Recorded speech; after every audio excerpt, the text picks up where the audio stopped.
Today's video is about how to prepare a budget and a checklist for your own build. As you can see, we're almost ready for concrete. I'm recording and posting a YouTube video on every single stage of the process, so if you're thinking about building your own home, then maybe you should subscribe.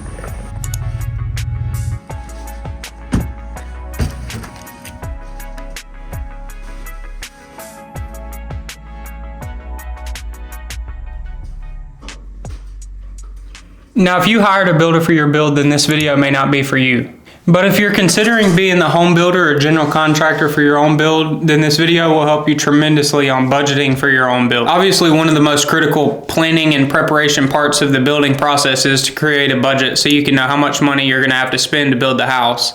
So in this video, we're gonna go over how to budget for your build, and it's not gonna be something that's a rough estimate where you just think, oh, the framing is going to cost $10,000. Instead, I'm going to teach you how to create a budget for your build that's going to be 98 to 99% accurate. And I know what you may be thinking, budgeting is pretty boring along with all the other planning and preparation parts of the building process. But let me tell you, it only took me about 2 or 3 days to put together my building budget, and it was actually pretty cool to see how much money it's going to take to be able to make my building plans that are on paper come to a reality. So in my last video, I showed you how to find subcontractors that you're going to use to help build your house. And if you haven't seen that video, then click the card in the top of the screen that just popped up. But after I found all the subcontractors I'm going to use to help build my house, I organized them into a spreadsheet. As you can see, this top section has the material suppliers. I have 4 to 6 material suppliers. And then as you go down, I have all the subcontractors. I have concrete contractors, framing, electrical, plumbing, HVAC, drywall, paint, carpentry, siding, brick, roof, insulation, tile, LVP flooring, countertops, garage door, landscape, clips. Not even gonna do clips because we're not in a windstorm. It's propane and energy. So as you can see, I have 3 to 4 or 3 to 5, roughly 3 to 5 subcontractors per trade. And you want to make sure you get 3 or 4 or 5 subcontractors to send out bid requests for. That way you can get the most competitive price possible. And that's how I organize my subcontractors in an Excel sheet. Now, once you have all of the subcontractors and suppliers that you think you're going to use to build your house, the next step is to simply get all the bid requests from them. And this is as simple as making a phone call and sending an email out to all of the subcontractors and suppliers. Basically, everyone just needs to see the plans for your build, and then everyone can provide you with a bid for their trade. It's as simple as that. Now, for the suppliers, they need what's called a takeoff list, which a takeoff list is simply a material list for all of the materials it's going to take to build your house, because they can't just look at a set of building plans and know what material to bid for. So what you do is you can either hire a third-party service for about $150 to $300 to generate a takeoff list, or what you can do is send your plans to a local supplier and try to get them to do it for free. And if one agrees to do it for free, then you can use that takeoff list to send to all the other local suppliers to get a bid from them. That'll help you save about $150 to $300.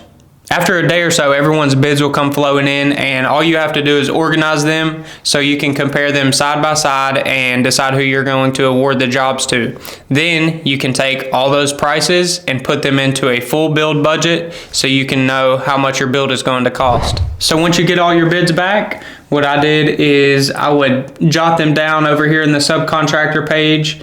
And as you can see, for electrical, these were the bids I got: $9,300, $9,400, and $9,800. So I'm going to use Edgar with Volt Electric, and they bid $9,300. So then I would go to my budget, and this is what my budget page looks like. I have the amounts on the right and the line items on the left it's going to take to build the house. So with electrical, I would come over here and enter $9,300. That was my best price I got with a good subcontractor that I liked. So this is what my budget looks like. Everything from the lot purchase, the plans, the surveying, builder's risk insurance, all the way down through the trades, electrical, HVAC, windows, siding. And as you can see, the total for my budget is $199,390.81. And just so you know, if you're new here, this is for a 1,748 square foot house, and that's including a attached 1-car garage.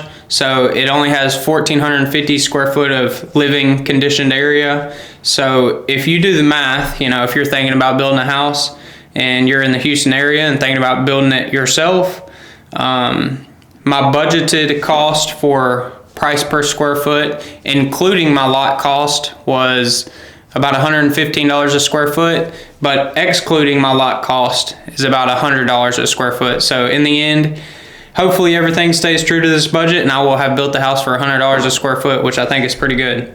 So once you have all of your subcontractors and suppliers listed in an Excel sheet and you also have your budget complete, it's very easy and simple to put together your building checklist or build schedule.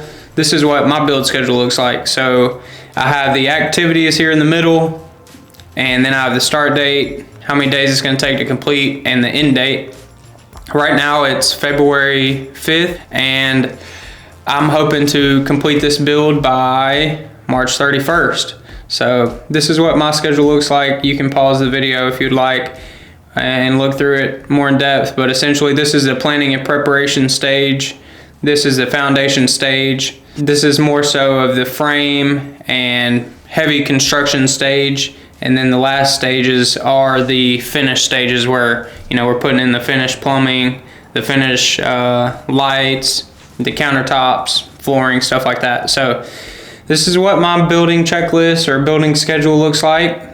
Feel free to use that as a resource if you're looking to build your first house. Now that you have your budget and you know you're ready to spend hundreds of thousands or millions of dollars on your home build, it's now time to get your building permit. So click here to watch that video.